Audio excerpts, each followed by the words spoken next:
अब देखिए कंपनी जब आप क्रिएट करते हैं तो ये विंडो आपके सामने आती है जहां पर आप कंपनी की डिटेल्स एंटर करते हैं।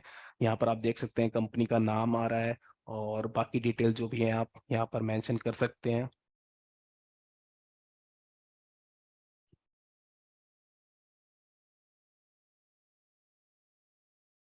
इसके बाद कंपनी क्रिएट करने के बाद आप कॉन्फ़िगरेशन में जाएंगे और इन्वेंटरी में जाके आपको बैच वाइज डिटेल फीचर दिखेगा, इसको आपको इनेबल करना है। जैसे ही आप इसको इनेबल करेंगे आपके सामने कॉन्फ़िगरेशन की विंडो ओपन होगी जो कि मेरी स्क्रीन पर आपको शो हो रही है। यहाँ पर आपको बताना है कि आपको मैन्युफैक्चरिंग डेट, एक्सपायरी डेट या फिर अदर कॉन्फ़िगरेशन बैच के लिए क्या करनी है।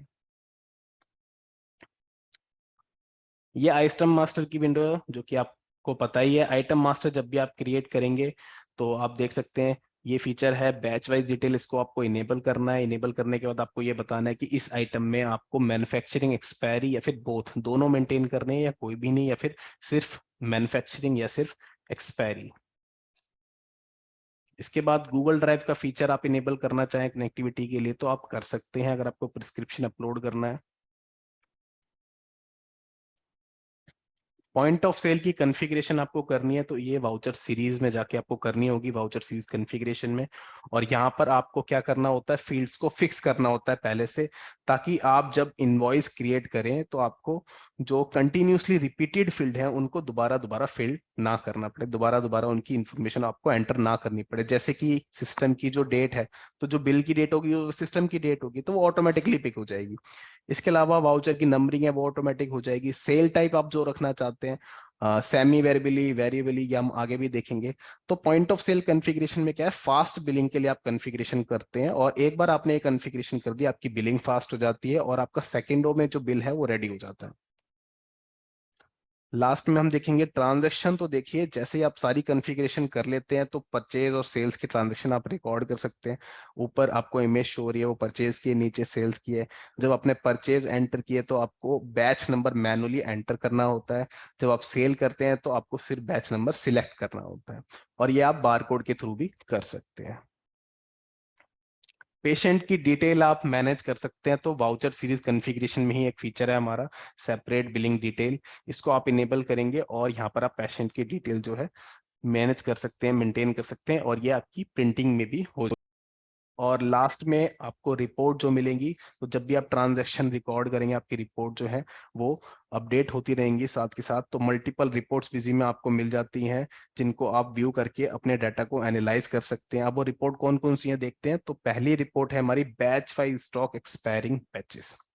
अब देखिए ये रिपोर्ट आपको डिस्प्ले में जाके मिलती है जिसमें आप देख सकते हैं कि मेरे पास स्टोर में कितने बैचेस अवेलेबल हैं आइटम के, उनकी एक्सपायरी डेट क्या है, उनकी मैन्युफैक्चरिंग डेट क्या है, उनकी एमआरपी डिटेल और अदर डिटेल्स भी आप इनमें देख सकते हैं।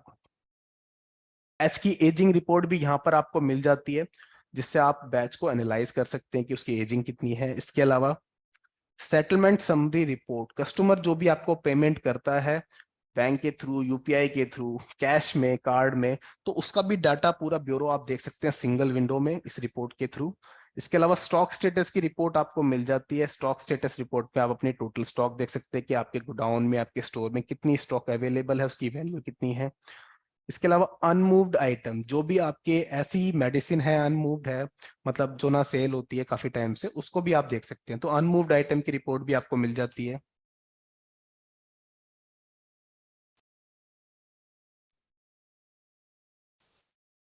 बैच वाइज प्रॉफिटेबिलिटी रिपोर्ट आपको मिल जाती है जिससे आप प्रॉफिटेबिलिटी रिपोर्ट को एनालाइज कर सकते हैं कि इस बैच पे मुझे कितना प्रॉफिट हुआ है।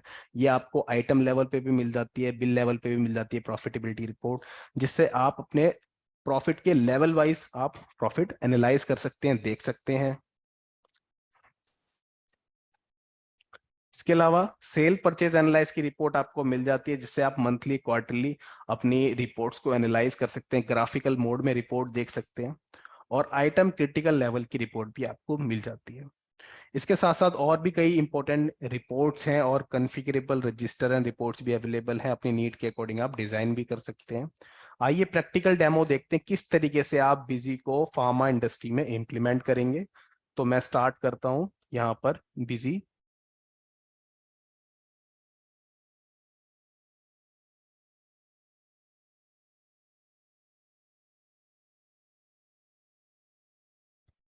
देखिए मेरी कंपनी जो है मैं ओपन कर लेता हूँ, तो ये मेरी कंपनी है बिजी फार्मेसी स्टोर। अब सबसे पहले क्या है, आपको कंपनी क्रिएट करनी होती है। कंपनी आपने क्रिएट कर ली है, इसके बाद आपको क्या करना होता है, कॉन्फ़िगरेशन के अंदर जाकर फीचर ऑप्शन में आप जाएंगे और यहाँ पर आपको इन्वेंट्री के अंदर जाना है। इन्वेंट्री में जाने के बाद आपको बैच वाइज, ये मैं आपको दिखा देता हूँ, बैच वाइज फीचर, इस फीचर को आपको इनेबल करना है। बैच वाइज डिटेल, इस फीचर को आप जैसे इनेबल करेंगे, कॉन्फ़िगर का बटन आपके सामने अपीयर होगा और यहाँ पर आपको कॉन्फ़िगरेशन करनी होगी। तो सबसे पहले देखिए क्या कॉन्फ़िगरेशन है यहाँ पर, कि batch manufacturing date input format.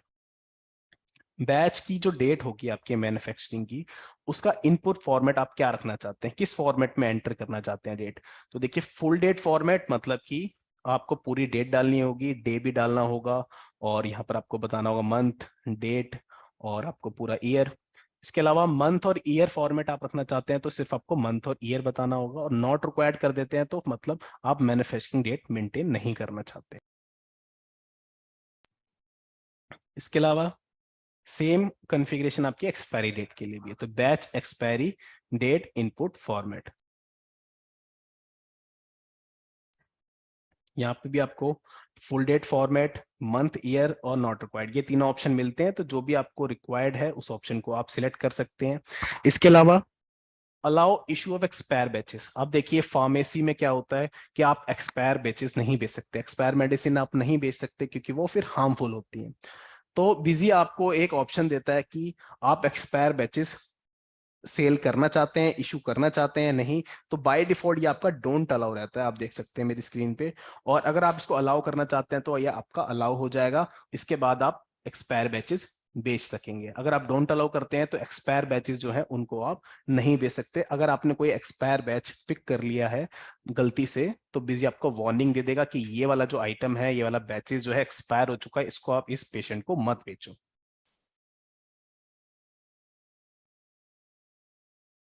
इसके अलावा नेक्स्ट इसमें ऑप्शन है वार्निंग टू बी शोन, कितने दिन पहले वार्निंग शो होनी स्टार्ट हो जानी चाहिए। अब देखिए जो भी आइटम आपका एक्सपायर होने वाला है, तो उसको अगर आपको निकालना है पहले से ही, तो आपको वार्निंग कितने दिन पहले चाहिए, इसका डाटा भी आप मेंटेन कर सकते हैं और यहाँ पर बता सकते हैं कि अगर सपोज 30 अप्रैल को कोई मेडिसिन एक्सपायर होने वाली है तो उसके कितने दिन पहले से ट्रांजैक्शन में वार्निंग आनी स्टार्ट हो जाए। तो 30 दिन, 60 दिन, जो भी आप रखना चाहते हैं यहाँ पर रख सकते हैं। इसके अलावा नेगेटिव स्टॉक आपको इश्यू करनी है या नहीं, और कैरी फॉरवर्ड करनी है नेक्स्ट फाइनेंशियल ईयर में नेगेटिव स्टॉक, तो यहाँ पर आप इन ऑप्शंस को इनेबल कर सकते हैं।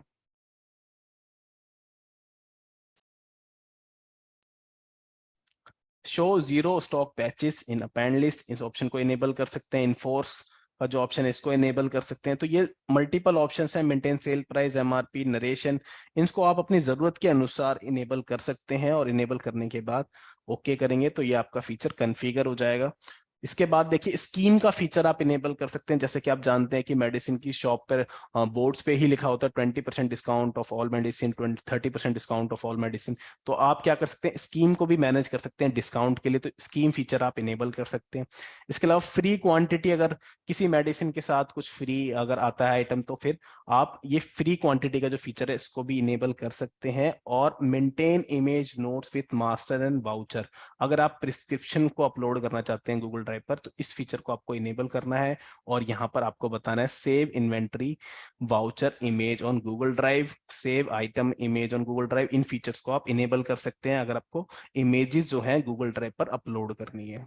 इनको आप रिपोर्ट्स में फिर एक्सपोर्ट करके व्यू कर सकते हैं। तो ये सारे फीचर हैं जिनको आपको इन्वेंट्री के अंदर इनेबल करना है, और साथ साथ अल्टरनेट यूनिट ऑफ आइटम, इस फीचर को भी आपको इनेबल करना है। क्योंकि मेडिसिन के अंदर दो यूनिट होती हैं, आप जानते हैं, एक तो स्ट्रिप होती है, पीसीस भी होते हैं, टैबलेट्स होती हैं। तो मल्टीपल यूनिट्स को मैनेज करने के लिए आप अल्टरनेट यूनिट ऑफ आइटम, इस फीचर को इनेबल कर सकते। ये सारे फीचर जो है इन्वेंटरी से रिलेटेड, इसको आपको इनेबल करना है और यहाँ पर इसको सेव कर देना है।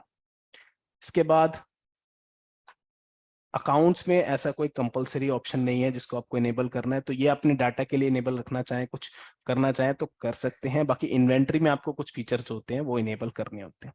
इसके बाद आते हैं हमारे आइटम्स के अंदर। तो जैसे ही आपने batch wise detail feature enable कर लिया है, आइटम की लिस्ट में आपको शो करता हूँ। ये देखिए मेरे मल्टीपल आइटम क्रिएटेड हैं। मैं आपको आइटम ओपन करके दिखाता हूं। तो ये मेरा एक आइटम है, आप देख सकते हैं। और इसकी जो यूनिट है वो स्ट्रिप यूनिट है, जिसमें 10 पीसीज 10 टैबलेट हैं एक पत्ते के अंदर। तो अल्टरनेट यूनिट मेरी पीसीज है और मेन यूनिट मेरी स्ट्रिप है। कन्वर्जन फैक्टर मैंने यहाँ पे 10 बताया हुआ है कि एक स्ट्रिप पे मेरे 10 टैबलेट आती है, मतलब 10 पीसीज आते हैं। टैक्स मैंने यहाँ पर कैटेगरी बता दी कि इस मेडिसिन पे मेरा कितना टैक्स एप्लीकेबल होता है। इसके साथ साथ आइटम लेवल के अंदर भी आपको ये चीज बतानी होती है कि बैच वाइज डिटेल फीचर आप मैनेज करना चाहते हैं या नहीं। तो इस फीचर को आपको इनेबल करना है आइटम लेवल के ऊपर भी, क्योंकि जरूरी नहीं है कि सारे आइटम के अंदर आपका बैचेस मेंटेन हो। तो आप इस फीचर को इनेबल करेंगे आइटम मास्टर के अंदर भी। इसके बाद आपको यहाँ पर बताना होगा कि इस आइटम के लिए आपको जो डेट है मैन्युफैक्चरिंग और एक्सपायरी दोनों मेंटेन करनी है, सिंगल मेंटेन करनी।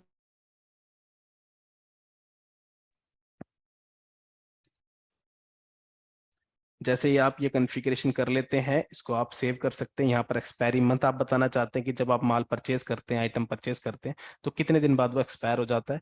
तो उनके डेज भी आप यहाँ पर बता सकते हैं। तो आइटम मास्टर में आपको क्या करना है, बैच वाइज डिटेल फीचर को इनेबल रखना है। सेकेंड में आपको आइटम दिखाता हूँ। सेम यहाँ पर मैंने क्या किया हुआ है, तो पीसीज और अल्टरनेट यूनिट यहाँ पर बनाई हुई है। मल्टीपल यूनिट्स अगर आपको मेंटेन करनी है तो आपको अल्टरनेट यूनिट फीचर को इनेबल करना है। और ये देखिए इसमें सिंगल ही यूनिट है, तो इसमें आप दोनों में सेम यूनिट भी रख सकते हैं। बस आपको बैच वाइज का जो फीचर है इसको आपको इनेबल रखना है आइटम मास्टर के अंदर। जैसे ही आपके आइटम की लिस्ट रेडी हो जाती है, आपको पॉइंट ऑफ सेल की कॉन्फ़िगरेशन करनी है। पॉइंट ऑफ सेल की कॉन्फ़िगरेशन के लिए आपको वाउचर सीरीज कॉन्फ़िगरेशन में जाना होगा, और यहाँ पर आपको सेल्स और जो आपकी सीरीज है उसको आप सिलेक्ट करेंगे और वाउचर कॉन्फ़िगरेशन। यहाँ पर आप जाएंगे वाउचर कॉन्फ़िगरेशन के अंदर, और वाउचर कॉन्फ़िगरेशन के अंदर सबसे पहले आपको ऑप्शनल फील्ड, जो फर्स्ट ऑप्शन है नंबर ऑफ ऑप्शन फील्ड, इसको आपको इनेबल, मतलब यहाँ पर आपको मेंशन कर रहे हैं नंबर। तो मैंने यहाँ पर 3 ऑप्शनल फील्ड जो है ओपन कर दिए, मैक्सिमम 20 आप ओपन कर सकते हैं। और कॉन्फ़िगर बटन पे आप क्लिक करके यहाँ पर बताएंगे कौन कौन सी डिटेल आपको ट्रांजेक्शन के अंदर एंटर करनी है। तो यहाँ पर आप देखेंगे क्लिनिक और हॉस्पिटल का जो नेम है, ये मेरी पहली ऑप्शनल फील्ड है। डॉक्टर का नेम और पेशेंट का नेम, ये 3 फील्ड्स मैंने यहाँ पर इनेबल कर दी हैं, ताकि मैं अपने पेशेंट और डॉक्टर का जो डाटा है उसको रिकॉर्ड कर सकूं। सेव करते हैं। इसके बाद आइटम लेवल पे डिस्काउंट आप करना चाहते हैं तो इसको आप इनेबल कर सकते हैं। आइटम वाइज डिस्काउंट स्ट्रक्चर आप सिलेक्ट कर सकते हैं, simple discount as for price, separate billing detail. तो अगर कैश में आप बिलिंग करते हैं और आप कस्टमर का नाम मेंटेन करना चाहते हैं सिर्फ प्रिंटिंग पर्पस के लिए, तो आप यहां पर इस फीचर को इनेबल कर सकते हैं, सेपरेट बिलिंग डिटेल। इसके बाद आपको पॉइंट ऑफ सेल कॉन्फ़िगर करनी है, और इसके लिए आपको enable advance point of sale data entry, इस फीचर को इनेबल करना होगा। इनेबल करने के बाद कॉन्फ़िगर एडवांस पीओएस ऑप्शन, इस बटन पे क्लिक करना होगा। आपके सामने विंडो ओपन होगी पॉइंट ऑफ सेल कॉन्फ़िगरेशन की। यहाँ पर आप देख सकते हैं पॉइंट ऑफ सेल की कॉन्फ़िगरेशन। अब पॉइंट ऑफ सेल की कॉन्फ़िगरेशन में हमें क्या करना होता है, अगर हमको बिलिंग फास्ट करनी है, जल्दी बिल क्रिएट करना है कस्टमर का, तो सबसे पहले जो हमारी रिपीटेड फील्ड हैं जो कंटिन्यूसली रिपीट होती हैं, उनको हमें फिक्स कर देना है। अब वो कौन कौन सी फील्ड है, जैसे कि डेट, मैं चाहता हूँ डेट मेरी ऑटोमेटिकली फिल हो जाए, मुझे उसमें मैनुअली कुछ चेंज नहीं करना। तो सिस्टम डेट मेरी ऑटोमेटिकली पिक हो जाएगी, इसको मैं फिक्स करना चाहूँ फिक्स कर सकता हूँ। ये देखिए मैंने यहाँ पे फिक्स कर दिया। सेमी वेरिएबल करूंगा तो फिर जो मेरा कर्सर है वो वहां पर फील्ड पर नहीं जाएगा, अगर वेरिएबल करेंगे तो मेरा कर्सर उस फील्ड पर जाएगा।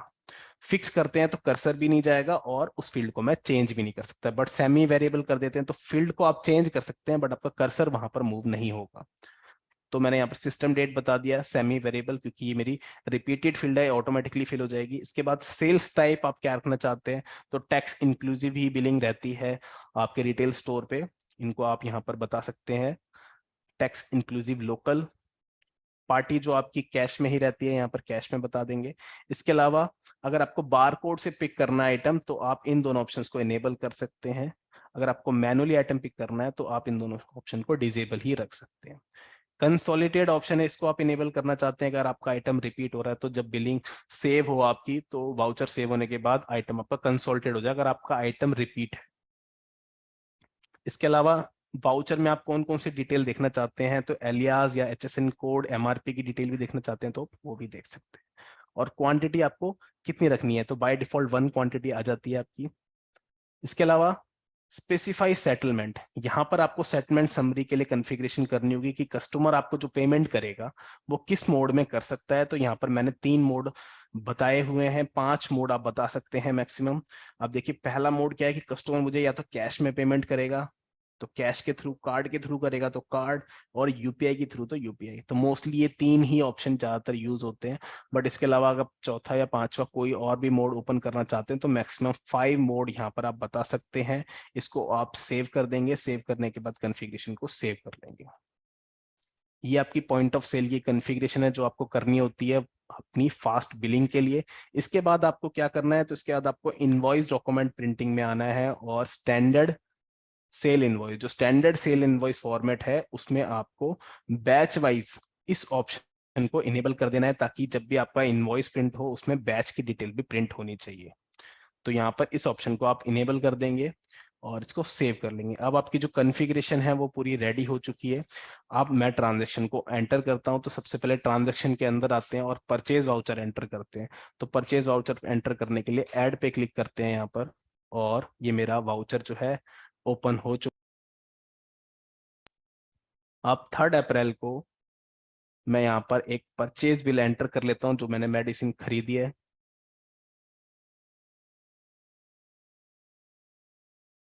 पार्टी मैंने सिलेक्ट की है और मेरी आइटम की लिस्ट आ चुकी है यहाँ पर। तो जो भी मेरा आइटम है इसको मैं सिलेक्ट कर लेता हूँ। यहाँ पर क्वांटिटी स्पेसिफाई करेंगे, जैसे ही आपने क्वांटिटी स्पेसिफाई की आपके सामने विंडो आ जाएगी आइटम बैच डिटेल की। अब यहाँ पर आपको बैच नंबर बताना है मेडिसिन का, तो जो भी बैच नंबर होगा उसको आप एंटर करेंगे, क्वांटिटी यहाँ पर स्पेसिफाई करेंगे और उसके बाद एमआरपी बताएंगे। तो जैसे इस आइटम की एमआरपी इतनी है। मैन्युफैक्चरिंग और एक्सपायरी डेट यहाँ पर आप बताएंगे, जैसे मैंने यहाँ बताया कि जो मेरी मैन्युफैक्चरिंग डेट है वो है इसकी February 2023, और जो एक्सपायरी डेट है वो है May 2023। ओके करेंगे और यहाँ पर प्राइस एंटर कर देते हैं, परचेज प्राइस, नीचे टैक्स अप्लाई किया और मेरी ट्रांजैक्शन कंप्लीट हो गई। तो इस तरीके से मैं परचेज की ट्रांजैक्शन एंटर कर लूंगा। क्वांटिटी के बाद आपको बैच की डिटेल एंटर करनी है आइटम के अंदर। मैं एक और वाउचर एंटर करता हूँ।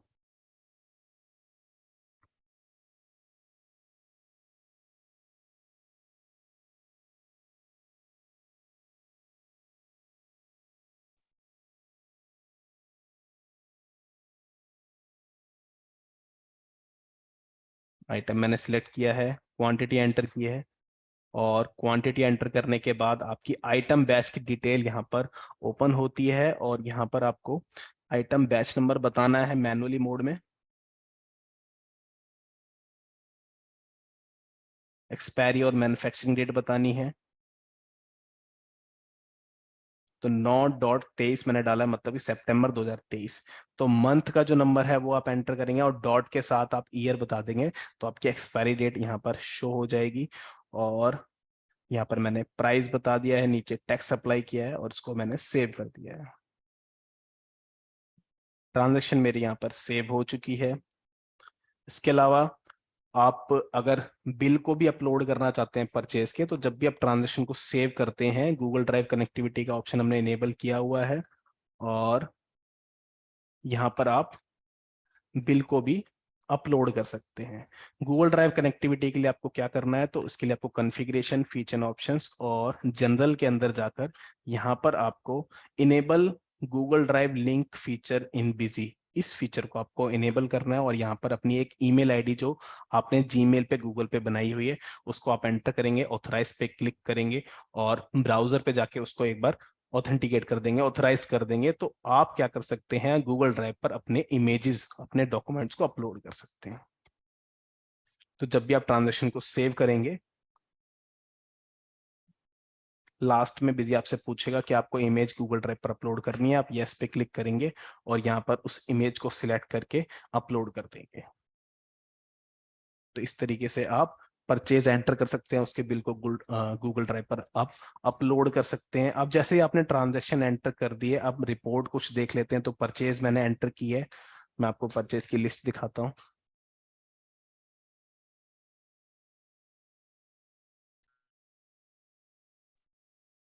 यहाँ पर आप देख सकते हैं कि मल्टीपल परचेजेस मैंने की हुई हैं।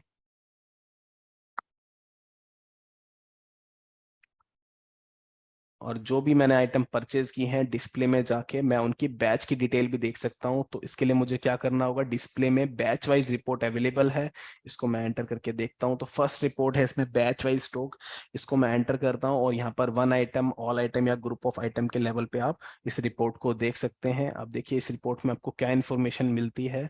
तो आइटम की डिटेल यहाँ पर आपको शो हो रही है, किस आइटम को आपने किस पार्टी से परचेज किया है। इसके अलावा उसका बैच नंबर क्या है, फोर्थ कॉलम में आप देख सकते हैं। एमआरपी क्या है, मैन्युफैक्चरिंग एक्सपायरी, और कितनी स्टॉक इसकी अवेलेबल है आपके स्टोर में। पेंडिंग क्वांटिटी में आप देख सकते हैं कितनी इन हुई है, कितनी आउट हुई है, ये सारी डिटेल आपको यहाँ पर शो हो जाती है। इसके अलावा एक्सपायर बैचेस की डिटेल आप देखना चाहते हैं वो भी देख सकते हैं कि किस डेट तक। तो यहाँ पर आपको डेट एंटर करनी है, यहाँ पर मैं बता देता हूँ जैसे कि 1 अक्टूबर 2023 तक कितनी मेडिसिन मेरी जो है एक्सपायर हो जाएंगी। तो देखिए पूरा डाटा यहाँ पर शो हो रहा है। तो ये जितनी भी मेडिसिन हैं ये मेरी एक्सपायर हो जाएंगी, एक्सपायरी डेट आपके सामने शो भी हो रही है। तो जिस डेट पे आप देखना चाहते हैं उस डेट पे आप एक्सपायरी डेट की मेडिसिन देख सकते हैं। जो भी मेडिसिन एक्सपायर होने वाली है उनको आप अपने स्टोर से निकाल भी सकते हैं, रिमूव भी कर सकते हैं। डाटा आपके सामने आ चुका है। इसके अलावा बैच के रेफरेंस डिटेल, तो कोई अगर आपको किसी पर्टिकुलर बैच रेफरेंस की डिटेल देखनी है तो यहाँ बैच नंबर आप एंटर करेंगे, उसकी पूरी डिटेल आ जाएगी।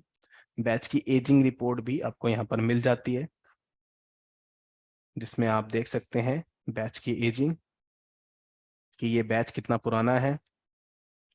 और ऑन अकाउंट में आप वो एंट्री देख सकते हैं जिनमें आपने बैच की डिटेल एंटर नहीं की है।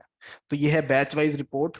इसके अलावा जो हमने स्कीम का फीचर इनेबल किया था सेल्स के लिए, उसकी भी कॉन्फ़िगरेशन हम कर लेते हैं। तो सबसे पहले आपको क्या करना होता है, फीचर ऑप्शंस में जाके इन्वेंट्री में आपको स्कीम का फीचर इनेबल करना होता है ताकि आप अपनी मेडिसिन पे डिस्काउंट दे सकें पेशेंट को। अब जैसे ही आपने इनेबल किया है, स्कीम का फीचर इनेबल हो चुका है, मास्टर में आप जाएंगे, यहाँ पर मैंने एक स्कीम कॉन्फ़िगर की हुई है। तो देखिए सबसे पहले स्कीम का नाम आपको एंटर करना होता है और ये स्कीम आपको कब से कब तक अप्लाई करनी है।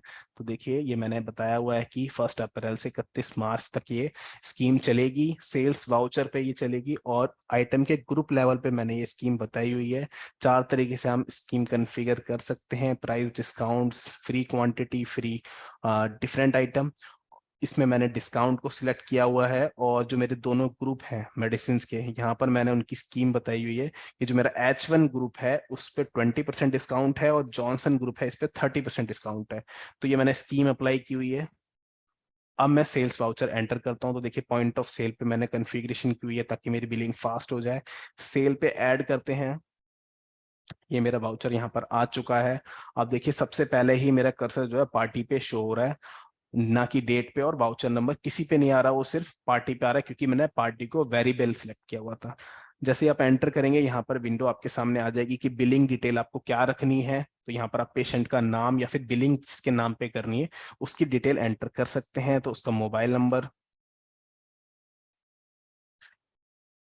एंटर आप करेंगे, कस्टमर का नाम यहाँ पर आप एंटर करेंगे, उसका एड्रेस जो भी रखना चाहते हैं आप यहाँ पर एंटर करेंगे। और डिटेल एंटर करने के बाद आप मेडिसिन जो भी परचेज करना चाहते हैं या फिर आप इसका प्रिस्क्रिप्शन देख के मेडिसिन निकालेंगे वन बाय वन।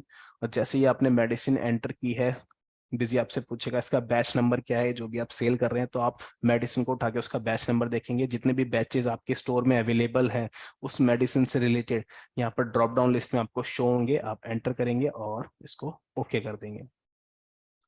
दूसरा आइटम लेते हैं, सेम एज इट इज की विंडो ओपन होगी और बैचेज आप सिलेक्ट करेंगे और साथ के साथ देखिए आपकी स्कीम भी अप्लाई हो रही है। और यहाँ पर देखिए 20% डिस्काउंट जो है आपका आइटम पे ऑटोमेटिकली पिक हो रहा है। तो प्राइस आ रहा है और उस पर डिस्काउंट लग के टोटल अमाउंट मेरी कैलकुलेट हो रही है। फिर इसके बाद मैं इसको सेव करता हूँ। सेव करते ही बिजी आपसे पूछेगा कि जो प्रिस्क्रिप्शन है उस पर पेशेंट का नाम और डॉक्टर का नाम, क्लिनिक या हॉस्पिटल का नेम क्या है। तो यहाँ पर हॉस्पिटल का नेम या क्लिनिक का नेम आप रिकॉर्ड कर सकते हैं, डॉक्टर का नाम, पेशेंट का नाम, ओके करेंगे। अब देखिए जैसे ही आपने वो एंटर किया इसके बाद सेटलमेंट की डिटेल यहाँ पर आप एंटर करेंगे। तो कस्टमर जो पेमेंट कर रहा है वो आपको कैश के थ्रू कर रहा है या फिर यूपीआई के थ्रू कर रहा है, कार्ड के थ्रू कर रहा है। अगर वो कैश के थ्रू कर रहा है तो आप इसको एंटर करेंगे। अब देखिए सपोज 148,800 का जो बिल बना है। अब कस्टमर ने आपको कितने का नोट दिया है, सपोज कस्टमर ने 500 रुपए का नोट आपको दिया है, तो यहाँ पर आप 500 रुपए डालेंगे। तो यहाँ पर कैश टू बी रिटर्न ये भी बताएगा बिजी आपको कितना कैश आपको रिटर्न देना है कस्टमर को, और ओके करेंगे, आपका बिल रेडी हो जाएगा।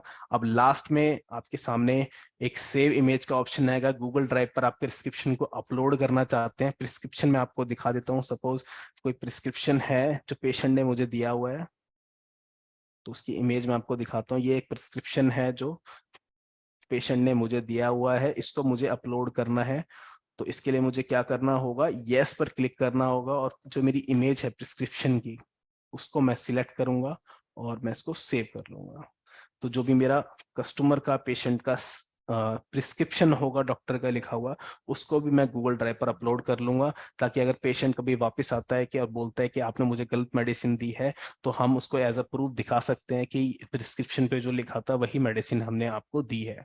इसके बाद आप यस करेंगे और अपने इनवॉइस को प्रिंट कर लेंगे। तो जो भी मेडिसिन आपने सेल की है, आप देख सकते हैं पूरा बिल यहाँ पर बन के आ चुका है, सारी डिटेल एंटर होके आ चुकी हैं, बैचेस, मैन्युफैक्चरिंग, एक्सपायरी डिटेल यहाँ पर शो हो रही है, और इस बिल को प्रिंट करके आप कस्टमर को दे देंगे। सेम एज इट इज एक और बिल बना लेते हैं। अब देखिए यहाँ पर मैं डेट को चेंज करता हूँ, और डेट यहाँ पर मैं 1 जनवरी 2024 यहाँ पर लेता हूँ। अब देखिए जो भी बिल आप सेव करते हैं, कस्टमर का डाटा आप सेव करते हैं, मोबाइल नंबर आपने जैसे एंटर किया तो जो भी आपका ओल्ड कस्टमर होगा उसका डाटा ऑटोमेटिकली पिक हो जाएगा। तो मोबाइल नंबर मैंने एंटर किया और उसका नेम एड्रेस ऑटोमेटिकली पिक हो चुका है मेरे पुराने कस्टमर का। यहाँ पर मैं एक मेडिसिन पिक करता हूँ। अब देखिए कि डेट जो है बिल की, वाउचर पे आप डेट दे सकते हैं 1 जनवरी 2024, और बैच की एक्सपायरी डेट आप देख रहे हैं जुलाई 2023। जैसे ही मैं इसको सिलेक्ट करता हूँ, बिजी आपको एक वार्निंग भी दे देगा, बैच नंबर एक्सपायर हो चुका है, इसको आप ना बेचें। तो ये एक रिस्ट्रिक्शन बिजी आपको दे देगा, ताकि आप गलती ना करें, और आप इसको फिर मना कर देंगे ये हमारे पास अवेलेबल नहीं है, क्योंकि जो अवेलेबल है वो बैच आपका एक्सपायर हो चुका है। तो इस तरीके से आप बैचेस का डाटा मेंटेन कर सकते हैं। अब जो भी आपने सेल किया है उसके लिए रिपोर्ट्स आपको कई सारी मिल जाती हैं। अब वो कौन कौन सी रिपोर्ट हम देख सकते हैं, तो डिस्प्ले में सबसे पहले स्टॉक स्टेटस की रिपोर्ट मैं आपको दिखाता हूँ। अब स्टॉक स्टेटस की रिपोर्ट में देखिए आपको ये पता लगेगा कि कितनी स्टॉक अवेलेबल है आपकी किस किस आइटम की आपके स्टोर में। इसके अलावा बैच की डिटेल आप देख ही सकते हैं यहाँ पर। स्कीम की रिपोर्ट आप देख सकते हैं कि आपने जो स्कीम अप्लाई की है कितने वाउचर्स में वो अप्लाई हुई है, तो उसका डाटा आप यहाँ पर देख सकते हैं। ये देखिए ये स्कीम मेरी कितने वाउचर्स में अप्लाई हुई, कितना डिस्काउंट मैंने कस्टमर को दिया है, तो डिस्काउंट भी आ रहा है यहाँ पर यूनिट। जीएसटी की रिपोर्ट आपको मिल जाती है, जीएसटी समरी रिपोर्ट। यहाँ पर आप जीएसटी की डिटेल देख सकते हैं, कितना इनपुट जीएसटी, कितना आउटपुट जीएसटी है। और इसके अलावा सेल्स एनालिसिस, परचेज एनालिसिस की रिपोर्ट आप देख सकते हैं कि आइटम वाइज, यहाँ पर मैं मंथली रिपोर्ट आपको दिखाता हूँ ऑल आइटम्स की। तो देखिए कितनी सेल मेरी हुई है, और नीचे ग्राफिकल रिपोर्ट भी आ रही है, यहाँ पर मैं ग्राफिकल रिपोर्ट देख सकता हूँ किस आइटम की मेरी कितनी सेल होती है। इसको आप क्वार्टरली देखना चाहें, डेट वाइज देखना चाहें, वो भी देख सकते हैं। तो मल्टीपल सेल्स एनालिसिस की रिपोर्ट है, इनको आप व्यू कर सकते हैं। Same as it is purchase की भी रिपोर्ट आप देखना चाहें वो भी देख सकते हैं। जैसे अगर मैं क्वार्टरली रिपोर्ट देखता हूँ ऑल आइटम्स की, तो ये देखिए क्वार्टर 1 में कितनी परचेज हुई है, किस किस आइटम की, सारी डिटेल यहाँ पर शो हो रही है। ग्राफिकली देखनी है तो आप ग्राफिकली रिपोर्ट भी देख सकते हैं।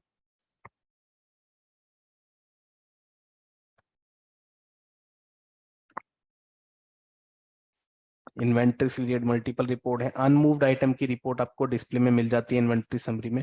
यहाँ पर आप देख सकते हैं कौन सा है मेरा ऐसा आइटम है जो अनमूव्ड है, मतलब कि सेल नहीं हुआ है, या ना परचेज हुआ है ना सेल हुआ है, तो यहाँ पर वो डिटेल आपको मिल जाएगी। इसके अलावा सेटलमेंट समरी की डिटेल आपको अकाउंट समरी में जाके मिलती है। यहाँ पर आप देख सकते हैं कस्टमर ने जो पेमेंट की है आपको, तो वो किस मोड में पेमेंट की है, तो डिटेल आपके सामने शो हो जाएगी। सेटलमेंट डिटेल की भी रिपोर्ट आप देख सकते हैं। तो देखिए कार्ड के थ्रू कितनी पेमेंट हुई है, यूपीआई के थ्रू कितनी पेमेंट हुई है, और कैश के थ्रू कितनी पेमेंट हुई है, पूरा ब्यौरा मेरा यहाँ पर शो हो रहा है। तो मल्टीपल रिपोर्ट अवेलेबल हैं। प्रॉफिट एंड लॉस की रिपोर्ट देख लेते हैं, कितना प्रॉफिट हमारा हुआ है।